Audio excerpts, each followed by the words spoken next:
खुलुमबाय बडलेण्ड बुब्लि स्टुडिय'आव आं राकेश रामसियारि बडलेण्ड बुब्लि नायबाय थानो थाखाय नोंथांमोनखौ साबायखर। दिनै 18 मे थामहिनबा बर' बिजों सान। बे बर' बिजों सानखौ आसामनि गुबुन गुबुन जायगायाव फालिनायखौ नुनो मोन्दों। थिग बेबायदिनो अदालगुरि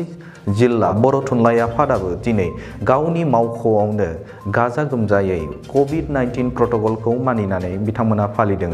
बे हाबाफारिखौनो लोब्बा लाखिनानै अदालगुरि जिल्ला बर' थुनलाइ आफादा मोनसे खौरांगिरि मेल लायो आरो बे खौरांगिरि मेलाव अदालगुरि जिल्ला बर' थुनलाइ आफादनि मानेक बसुमतारी आरो बोसोनगिरि नीलकान्त गयारिया फोरमायोदि साननैसो सिगां फेसबुक आरो वाट्सएपनि गेजेरजों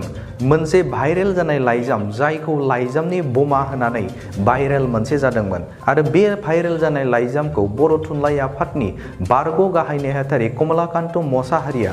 बर' थुनलाइ आफादनि दैदेनगिरिखौ थांखिनानै बिथाङा लिरदोंमोन आरो बे थांखिना लिरनायखौ मा जाहोनाव लिरदों बेखौ मिरु बर' थुनलाइ आफादा थाबैनो बे लाइजामनि सोमोन्दै क्लियारिफाइ होनांगौ होननानै अदालगुरि जिल्ला बर' थुनलाइ आफादा खौरां मेलनि गेजेरजों खावलायदों। जों दिनै बे समावहाय उदालगुरि जिल्लानि गाहाय मावख' बिहुराम बर' भबन बेवहाय ज' जादों आरो जों दिनै बेवहाय 18 मे बे 18 मे एबा बर' बिजों सान बेखौ जों दिनै आसाम सरकारनि जि मोनसे SOP बेखौ बिथांमोननि बिथोन बायदियै जोङो बारा मानसि जों लेङालासिनो बेवहाय जों बे हाबाफारिखौ जों फालिदों आरो जों बयबो मिथिगौ जे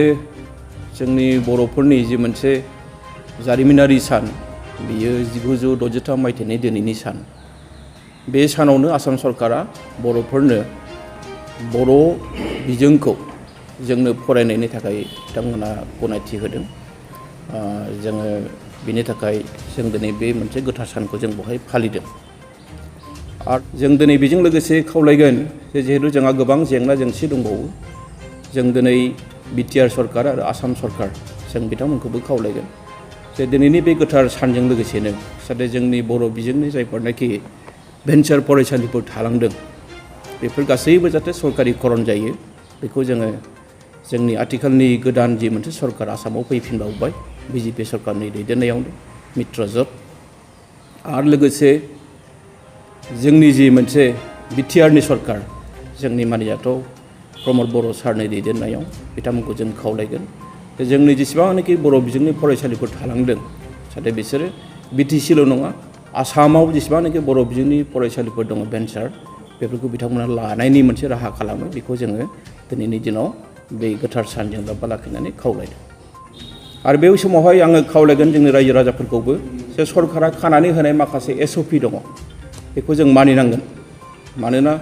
जोंनि जिउआ बेसेन दङ। बेनिखायनो आं दिनै खावलायदों जोंनि गासैबो बर' रायजो राजा नोंथांमोना जाहाथे गोसोबादि खामानि मावा गोसोबादि थांलाय फैलाय खालामा सरकारा जि मोनसे खानानै होदों नेमखान्थि बेखौ जाहाथे नोंथांमोना मानिनानै सोलियो जोङो बेबायदिनो बे साननैसो आवगायनांगोन। बेजों लोगोसे जों दिनै नैबे बर' बिजोंनि जि मोनसे गोथार सान जोङो मोनसे बर' थुनलाइ आफादनि सिङाव बावैसो जालांनाय जि मोनसे लाइजामनि बाथ्रा जों बेवहाय नुनो मोन्दों जे जों बयबो मिथिगौ जे जोंनि बर' थुनलाइ आफादा 1952 मायथाइयाव बेखौ दानायनिफ्राय दिनैसिम 69 बोसोरसो बिनि बैसोआ बाबेनलांबाय। नाथाय जों दिनै जोबोद दुखु मोनदों जे जाय मोनसे आफादखौ जोंनि बर'फोरनि गेदेमा सुबुंफ्रा दैदेनलांबाय जेरैहाय जों बुंगोन सनाराम थाउसेन जयभद्र हागजेर जोंनि जगेन्द्र कुमार बसुमतारी सारमोन बादि बिनेस्वर ब्रह्म सारमोन बादि बिहुराम बर' सारमोन बादि दैदेनलांबाय जोंनि ब्रजेन्द्र कुमार ब्रह्म सार बादि थुनलाइगिरि बिथांमोना दैदेनलांबाय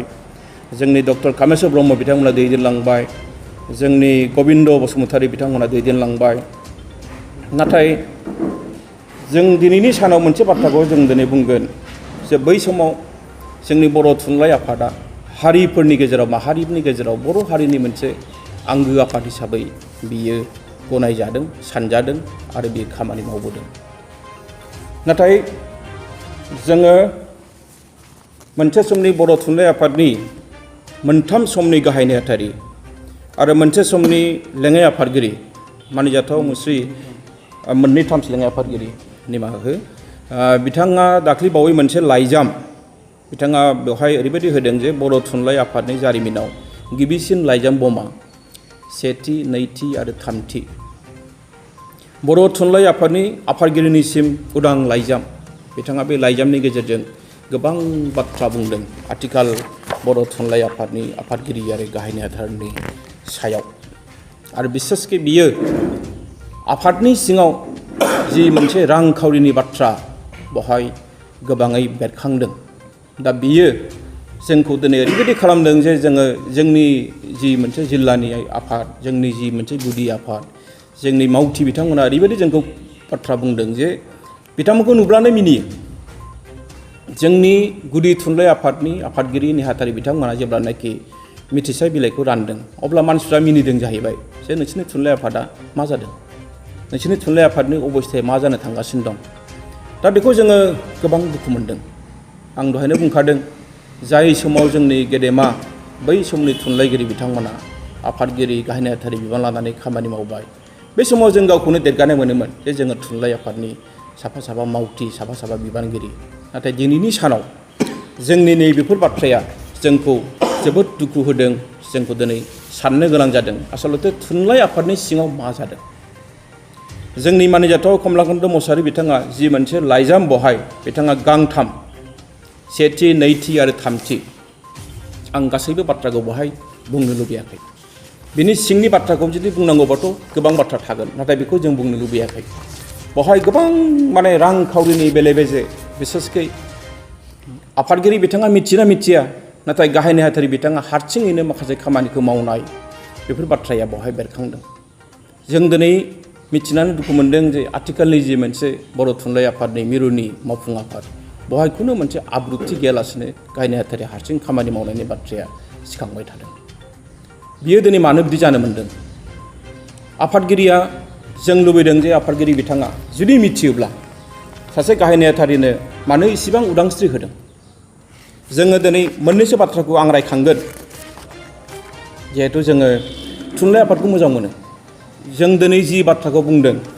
बे बुंनायनि आन्दोआवनो जोङो हारिनि माहारियारि आफाद थुनलाइ आफादखौ जों मोजां मोनो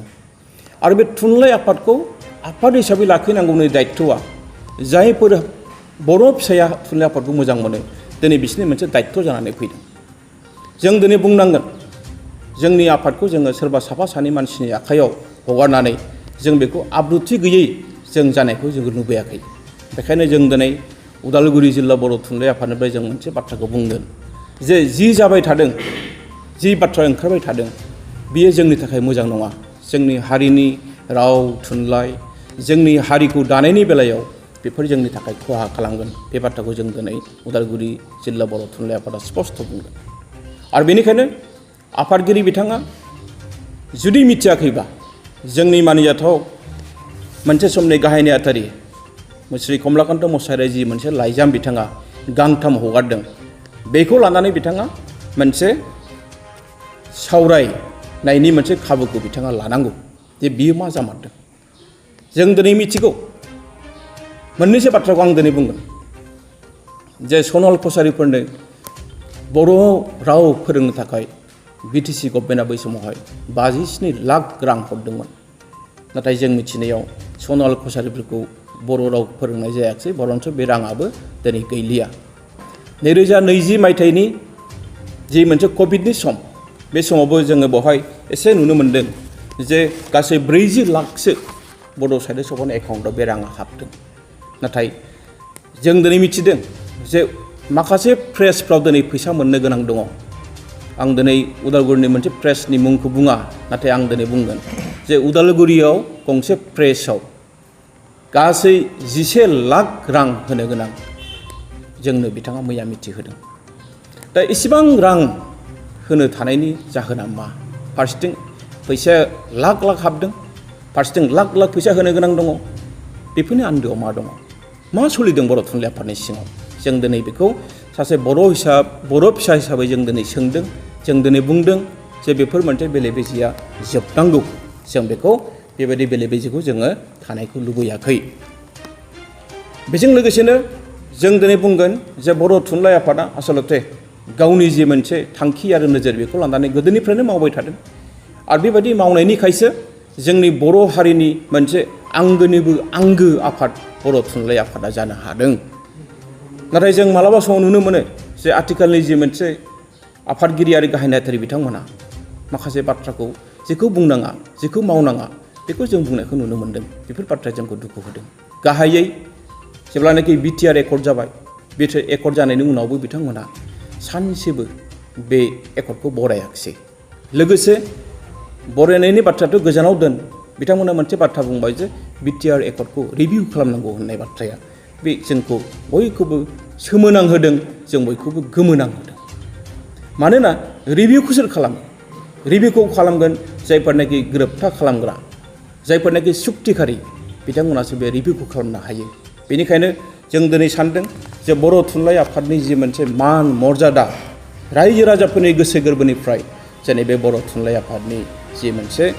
मासि, जि मोनसे जायगा, बेफोरो एसेबाबो दोरोदनायखौ जों नुनो मोन्दों। बेनिखायनो जों दिनै बुंगोन जे उदालगुरि जिल्ला बर' थुनलाइ आफादनिफ्राय जे बे बेलायाव बर' थुनलाइ आफादनि आफादगिरिजों लोगोसे जायफोरनाखि मिरु मावफुं आफादाव दङ बिथांमोना थाबैनो सावरायनानै मोनसे मोजां राहा लानांगौ। आरो जों दिनै बुंगोन जे उदालगुरि जिल्ला बर' थुनलाइ आफादनिफ्राय हायोब्ला बिथांमोना मोनसे जर'खा थान्दै मेल, जेब्लानाखि कर'ना भाइरासआ जोबगोन, बे जर'खा थान्दै मेलनि गेजेरजों बिथांमोना बेखौ गासैबो सावरायनायनि खाबुखौ लानांगौ। नङाब्ला बर' हारिनि जि मोनसे गोदबोनि सिङाव थानाय मोनसे आफाद, बर' थुनलाइ आफाद, बिनि मान मर्यादाया खिन्थु जोबोद गाहायाव थांगासिनो दङ। जाय मानसिफ्रा बर' थुनलाइ आफादखौ मोजां मोनो, जाय मानसिफ्रा बर' हारिखौ मोजां मोनो, जाय मानसिफ्रा जोंनि हारिनि राव थुनलाइखौ मोजां मोनो, दिनै बिसोरनि थाखाय जोबोद साननो गोनां जादों। बेनिखायनो जोंनिफ्राय जोबोद गोथोङैनो जों खावलायदों जे आथिखालनि बर' थुनलाइ आफादनि आफादगिरि बिथाङा गोख्रों मोनसे राहा लानानै बे जेसेबांनाखि बाथ्रा बेरखांदों, ओंखारदों, बेफोरनि सायाव बिथाङा एसे नोजोर हो आरो जोंनि आथिखालनि जे मोनसे क्राइसिस होननानै आं बुंगोन, बे क्राइसिसखौ होखारनायनि मोनसे राहाखौ बिथांमोना लानांगौ। आफादगिरि दा आङो एसेयावबो जोंहा उदालगुरि जिल्ला बर' थुनलाइ आफादनिनो बोसोनगिरि बिथां आदा निलकान्त गयारिया जाबायदि बाथ्राखौ नोंथांनो फोरमायबाय, बे जथेस्थ' जोंनि थाखाय मोनसे आबेगिक जाना दं। बेराफारसेथिं जों बुङाब्लाबो जाया बेबायदि अबस्था जानानै दङ। मानो होनब्ला दानि दिनाव जिथु ससियेल मिडिया जाखिनि भाइरेल जाबाय थादों, बे बाथ्राया बेसेबां सैथो बेसेबां असैथो दासिमबो जोंनि जिल्लानो जेबो क्लियारिफिकेसन होआखै। बे समाव जोङो जिल्लानि सिङाव थानाय माखासे गुदि थुनलाइ आफादफोरनि नेहाथारिजों लोगोसे आफादगिरि बिथांमोनाबो गोबां खस्थ' मोनदों आरो रायजो राजाजों सोंनाय फिननायाव मुखामुखि जानांदों। जेबो गरन्थ लानो हायाखै, फिननोबो हायाखै। दा बिनिखायनो आंबो खावलायदों बिथांजों लोगोसेनो मोनसे मिरु आफादा स्पष्टीकरन होनो हानाय बायदि मोनसे राहा लामाखौ लानांगौ। आंबो बे समाव खावलायगोन। मानोना आं मिरुनि आफादगिरि बिथांखौ जे थाबैनो माखासे बे जाखिनि जाबाय थादों बेफोर जिथु बमा, लाइजामनि बमा, बेफोर जिथु ओंखारदों, रांखावरिनि बेलायावबो गोबां बेले बेजे बेबायदि बाथ्राखौ बेरखांदों, बेफोरखौ जोङो थाबैनो सावरायलायनायनि गेजेरजों जोङो रायजो राजा नङाब्लाबो जोंनि माखासे मावथि, जोंनि जिल्लानि सिङाव थानाय माखासे आफादगिरि नेहाथारि प्राइमारिनि बिथांमोनखौ जोङो बुंहरनो हानाय बायदि, फोरमायहरनो हानाय बायदि जों राहा लामाखौ लानो हानाय बायदि बिथांमोना थिग खालामनांगौ आंबो खावलायदों। आरो बेजों लोगोसे जोंहा बिदिनो ससियेल मिडियायाव गोबां भाइरेल जाबाय थादों, बुङाबाबो जाया आरो बेराफारसेथिं बुंबाबो लासिंसिं, बुङाबाबो मोनसे दुखु नांथावना बेबायदि मोनसे रादाब जों मोनबाय थादों जे दा बावैसो जालांनाय राङापारा कलेजनि बेयाव जिथु जोंहा मावनानै थाबाय थानाय गाहाय नेहाथारि बिथांनि सायावबो जिथु ओंखारबाय थादों, बिनि सायावबो जोङो दुखु मोनदों, बेराफारसेथिं जोङो लाजिनायबो मोनदों। दा बेखौबो बिथाङा स्पष्टीकरनखौ होनांगौ।